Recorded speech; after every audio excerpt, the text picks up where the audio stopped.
अस्माकं तु विशिष्टा ये तान्निबोध द्विजोतम नायिका मम सैन्यस्य संज्ञात तानब्रवीमीते। भगवद गीता के प्रथम अध्याय अर्जुन विषाद योग का 7वां श्लोक इस प्रकार है। दुर्योधन आगे कहते हैं, हे ब्राह्मण श्रेष्ठ, पांडवों की सेना के योद्धाओं को तो आपने देख लिया, अब अपने पक्ष में भी जो प्रधान है उनको भी तो आप समझ लीजिए।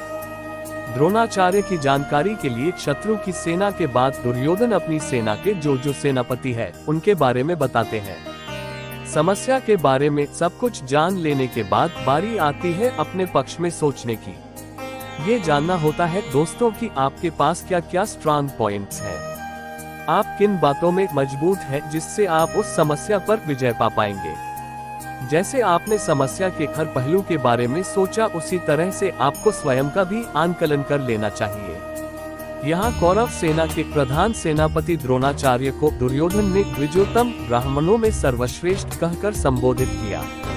उसने जानबूझकर अपने गुरु को इस प्रकार संबोधित किया।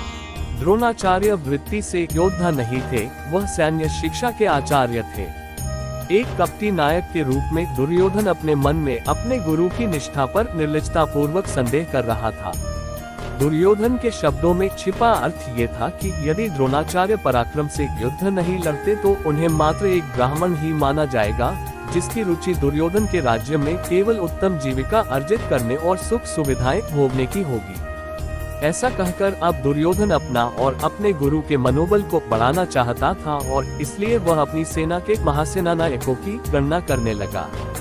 तो ये था पहला अध्याय अर्जुन विषाद योग का 7वां श्लोक।